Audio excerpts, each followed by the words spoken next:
معزز ناظرین کرام، یہ قصہ جو میں آپ کو بیان کرنے والا ہوں ذرا تھوڑا سا ظریف ہے. ہاں جی، اس کے اندر ایک خاتون اپنا قصہ بیان کرتی ہیں، اور میں یہ بات کہہ سکتا ہوں کہ اس کے اندر تھوڑا سا جس کو کہتے ہیں ظرافت بھی ہے، اور تھوڑا سا عورت جو ہے اس کا ان قیدکن عظیم اس کی بات بھی پائی جاتی ہے. بہرحال یہ قصہ جو ہے یہ حقیقی قصہ ہے، اور یہ سعودی خاتون جو ہے یہ کہتی ہے یہ آج سے تقریباً 20 سال پہلے کی بات ہے. عزیزو، گرمیوں کے موسم میں جو خلیجی لوگ ہیں، جو خلیجی فیملیز ہیں، وہ اپنی فیملی کو ساتھ لے کر بڑی گاڑی میں اپنا سارا سامان رکھا، اور کچھ لوگ جو ہیں اردن میں، اور زیادہ تر لوگ جو ہیں آج سے 20 سال پہلے 25 سال پہلے وہ سیریا میں جاتے تھے، دمشق میں، اور پھر اس کے اطراف میں، پھر اس کے بعد پھر لبنان میں چلے جاتے. تو بہرحال بہترین یہاں کا موسم اور بہترین یہاں کے کھانے. تو وہ خاتون کہتی ہے کہ میرا خامد جو ہے وہ بڑا اچھی پوزیشن میں تھا. تو جب یہ گرمیوں کا موسم آیا تو ہم نے پروگرام بنایا کہ چلو ذرا تھوڑی سی ہوا تبدیل کرتے ہیں، موسم چینج کرتے ہیں. سعودی عرب کا جو بارڈر ہے اردن تک کا، وہ تقریباً ریاض سے پلس مائنس کوئی 1400-1500 کلومیٹر بنتا ہے. پھر وہاں سے اردن، خیر کوئی زیادہ دور نہیں، اردن سے سیریا مجھے الحمدللہ کئی دفعہ جانے کا اتفاق ہوا ہے. اردن سے سیریا تک، دمشق تک، یہ بڑا خوبصورت علاقے ہیں، ہسٹوریکل علاقے ہیں. خیر کہتے ہیں کہ ہم راستے میں رکتے، چلتے آرام سے، بچوں کے ساتھ کھیلتے، گپ شپ لگاتے، بڑا انجوائے کرتے ہوئے ہم نے یہ سفر طے کیا. جس وقت ہم پہنچ گئے وہاں پر دمشق میں، تو دمشق سے مغرب کی جانب ایک علاقہ ہے زبدانی کا علاقہ.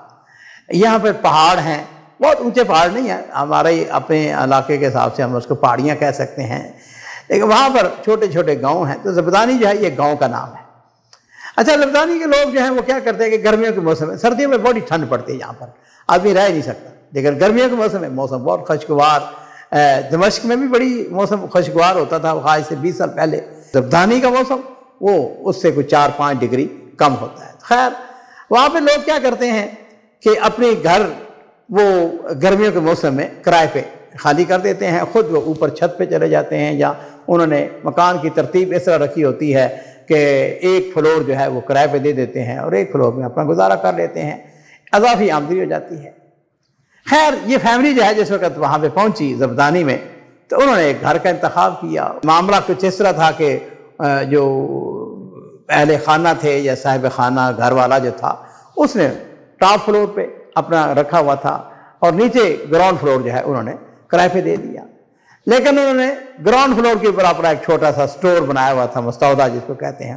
اس کے اندر انہوں نے اپنا کچھ مخلل، کوئی زیتون، ہاں جی، اور پھر اس کے بعد انہوں نے مقدونس، یہ کچھ چیزیں ایسی جو تھی نا، وہ بینگن کا وہ بھرتا سا ہوتا ہے، تو یہ چیزیں انہوں نے اپنی سٹور سا بنایا ہوا تھا، مرتبان رکھے ہوئے تھے. خیر فیملی کے ساتھ انہوں نے رہنا شروع کر دیا. کوئی 8-10 دن کا ان کا پروگرام تھا. اب ہوا یوں کہ یہ جو صاحب خانہ اوپر جو سیرین فیملی رہتی تھی، جو کہ اس بلڈنگ کے مالک تھے، ان کی لڑکی خوبصورت بھی تھی، جوان بھی تھی، اور آپ کو پتہ ہے کہ یہ پردہ نہیں کرتی ہیں. تو وہ نیچے اتری اپنے وہ جو مستودع ہے اسٹور سے سامان، اپنے کوئی چیزیں خرید لینے کے لیے.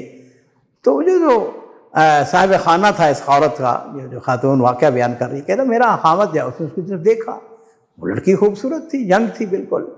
خیر پھر وہ نیچے اتری، پھر وہ دیکھ رہا، کہنے دی کہ میں نے اپنے خامد سے کہا، میں نے کہا کہ تیرے لیے اس کو دیکھنا جائز نہیں ہے. اس نے کہا ہاں ٹھیک ہے، بس وہ تمہیں بتائیے یا نہیں. خیر جی، وہ دن میں 2 دفعہ 3 دفعہ 4 دفعہ کبھی اوپر دیکھو وہ سامان لینے کے لیے کسی بہانے سے. کہتی ہے میں دیکھ رہی ہوں کہ میرا خامد جو ہے اس کے اندر دلچسپی نہیں لگ گیا. لو جی، ایک دن ناظرین اکرام اس نے کیا کیا، اس کا جو خامد تھا اس لڑکی کے باپ کے پاس چلا گیا. اس کو جا کے کہنے لگا کہ میں تمہاری لڑکی کا رشتہ پیش کرتا ہوں، میں اس کے ساتھ شادی کرنا چاہتا ہوں، مجھے پسند آئی ہے. اب اس نے تھوڑا سا پوسر پیش کیا، اس نے کہا اچھا ہم سوچتے ہیں، کرتے ہیں، ہاں جی یہ تم کیا کہہ رہے ہو وغیرہ وغیرہ. اس نے کہا کوئی بات نہیں. خیر ادھر سے جب اس کو کچھ تھوڑی سی گرین لائٹ ملی، انہوں نے کوئی تھوڑا سا اس کو ذو اخضر اس کو کہتے ہیں وہ دیا. یہ بڑا خوش اپنی بیوی کے پاس ناشتے میں بیٹھا ہوا ہے، تو کہنے لگا ام العیال میں تم سے ایک بات کرنا چاہتا ہوں. پوچھا کیا بات کرنا چاہتی ہیں؟ کہنے لگا کہ میں یہ جو لڑکی ہے نا اس کے ساتھ میں شادی کرنا چاہتا ہوں، تمہیں کوئی اعتراض تو نہیں ہونا چاہیے۔ اس نے کہا کیا بات کر رہی ہو، میرے اوپر سوکن لانا چاہتے ہو؟ اس نے کہا اس میں کون سی حرج والی بات ہے، اس شریعت مجھ کو اجازت دی ہے، ہاں جی یہ لڑکی میرے دل میں گھر کر گئی ہے، میں اس کو پسند کرتا ہوں۔ اس نے کہا اچھا، اس نے کہا پھر؟ اس نے کہا بس میں تمہارا چاہتا تھا کہ میں تمہیں سیدھے سیدھے بتا دوں تاکہ تمہیں یہ نہ ہو کہ کل کو تم کہو کہ میں نے تمہیں دھوکہ دیا ہے۔ اس نے کہا بات سنو، یہاں پہ ناظرین اگلی بات سنانے سے پہلے میں آپ کو یہ بات بتا دوں، عورت مہما کان کتنی اچھی کیوں نہ ہو سوکن کون برداشت کرتی ہے۔ اس نے اپنے خامد سے کہا کہ بات سن، اس سفر میں ہم آئے تھے اپنا تبدیل کرنے کے لیے، تھوڑے سا موسم تبدیل کرنے کے لیے، انجوائے کرنے کے لیے بچوں کو لے کے آئے ہوں، ایسا کرو اپنے سفر کو کمپلیٹ کرتے ہیں، واپس جاتے ہیں، ہمیں ریاض میں چھوڑو اور اس کے بعد پھر آؤ جو مرضی کرتے رہو، لیکن اس سفر میں میں تمہیں شادی کی اجازت نہیں دے سکتے۔ یہ نہیں ہو سکتا کہ میں واپس جاؤں تو لوگ کہیں کہ ایک گئی تھی اور 2 آ گئی ہیں، یہ نہیں ہو سکتا۔ کہنے لگا ٹھیک ہے تمہاری بات معقول ہے، کوئی بات نہیں، میں تمہیں ہم چند دن کے بعد واپس چلے جاتے ہیں اور ٹھیک ہے پھر میں اکیلا آ کے اسے شادی کر لوں گا۔ اس نے کہا ٹھیک ہے۔ کہ اس خاتون نے جو اپنا پروگرام بنایا وہ یہ تھا کہ ایک دن بچے جو تھے وہ گارڈن میں کھیل رہے تھے، اس کا خامد جو ہے وہ باہر گیا ہوا تھا کسی کام سے۔ اس خاتون نے کیا کیا، اس نے موٹا سا ڈنڈا لیا، لو ڈنڈا لے کے اس نے وہ جو ان کا تھا نا سٹور، اور اس کے اندر چلی گئی اور اپنے گھر کے اندر جتنی لائٹیں تھیں ان کو سب کو توڑ دیا، کچھ شیشہ نظر آیا اس کو توڑ دیا، نیچے گئی وہ مرتبان پڑے ہوئے تھے، ہاں جی اچار کے، وہ زیتون کے، وہ سارے کے سارے سے توڑ دیے۔ جب اس کا خاوند گھر آیا تو اس نے آ کے دیکھا ہر چیز ٹوٹی پڑی، اس نے کہا یہ کیا ہوا ہے، یہ کیا میرے کیا؟ بس جو میری مرضی۔ کہنے لگا خدا کی بندی یہ تو نے یہ سارا ان کا گھر سامان کر دیا، نقصان اس نے کر دیا۔ خیر اس نے 10,000 ریال اپنی جیب سے نکالا، کہنے لگا ایسا کرو یہ 10,000 ریال لو اور ان کے پاس جاؤ، جا کے ان سے معذرت کرو اور یہ پیسے ان کو دو تاکہ ان سے کہو کہ بھائی جو تمہارا نقصان ہوا ہے یہ سے پورا کر لینا۔ اب اسے جیب میں 10,000 ریال ڈالے اور وہ خاتون جو ہے ان کے گھر چلی گئی۔ السلام علیکم۔ وعلیکم السلام۔ بیٹھے، اس نے کہا کہ دیکھو بات سنو، میں تم سے ایک بات کرنے آئی ہوں، مجھے پتہ نہیں چل رہا کہ میں کس طرح اس بات کا آغاز کروں۔ ان کا بات کرو۔ کہنے لگی بات یہ ہے کہ میرا جو خامد ہے نا اصل میں اس کو ایک دورہ پڑتا ہے، نفسیاتی مریض ہے وہ، اور جس وقت اس کو دورہ پڑتا ہے تو ہر چیز توڑ پھوڑ کے رکھ دیتا ہے۔ تو آج بھی ایسا ہوا کہ اس کو دورہ پڑ گیا اور اس کے ہاتھ میں ڈنڈا تھا، اور اس نے ڈنڈا لے کر تمہارے گھر کے جو فانوس ہیں ان کو توڑ دیا، جو بلب تھے ان کو توڑ دیا، نیچے مرتبان پڑے ہوئے تھے ان کو توڑ دیا۔ میں معذرت کرنے کے لیے آئی ہوں، اور اس کے ساتھ ہی آپ ایسا کریں، آپ نیچے جائیں، جا کے دیکھیں آپ کا کتنا نقصان ہوا ہے، میں سارا آپ کا نقصان پورا کرنے کے لیے تیار ہوں۔ اور مجھے پتا ہے کہ وہ کوئی نقصان کچھ زیادہ نہیں ہے، زیادہ سے زیادہ 500 ریال کا ہوگا، لیکن میں تمہیں 1000 ریال دیتی ہوں۔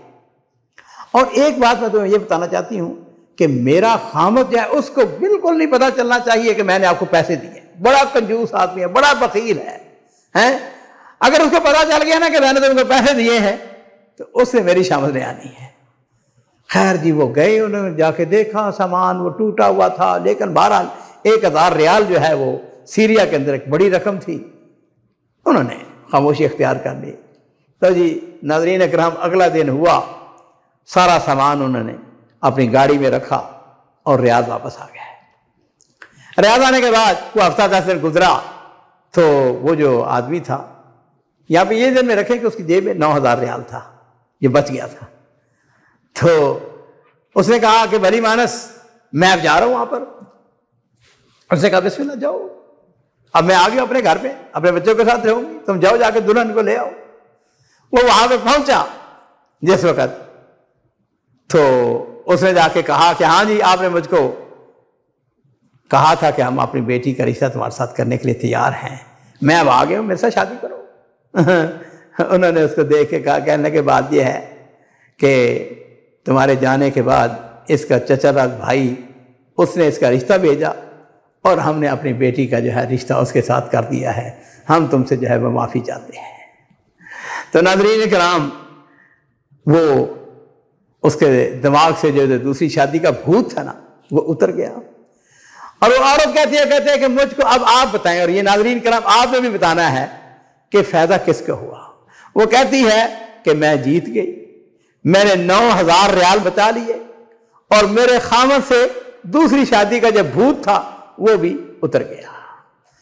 میں ناظرین اکرام اس موقع پر یہ بتانا چاہوں گا، میں نے گھروں کو اجڑتے دیکھا ہے، آپ یقین جانیے۔ یہ جو بیٹھے بیٹھے خامد جو ہے بعض اوقات اپنی بیوی کو ذرا سی بات ہوئی، میں دوسری شادی کرنے لگا ہوں، میں تیسری شادی کرنے لگا ہوں، یقین جانو میں یہ نہیں کہوں گا کہ میں دوسری شادی کے خلاف ہوں۔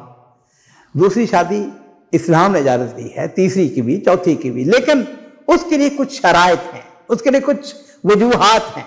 مثلا آپ کی بیوی خدا نخواستہ آپ کے ساتھ لڑتی رہتی ہے، بیمار رہتی ہے، اس کے ہاں اولاد نہیں ہوتی ہے، نماز نہیں پڑھتی ہے، دیندار نہیں ہے، یہ کچھ استثناء ہیں جن حالات میں آدمی جو ہے وہ دوسری شادی سے، لیکن اگر اللہ تعالیٰ نے آپ کو اس میں سے اولاد دی ہے، خوبصورت ہے، خوبصیرت ہے، ہاں جی، عقل مند ہے، ذہین ہے، فطین ہے، آپ کے گھر کا ماحول اچھا ہے۔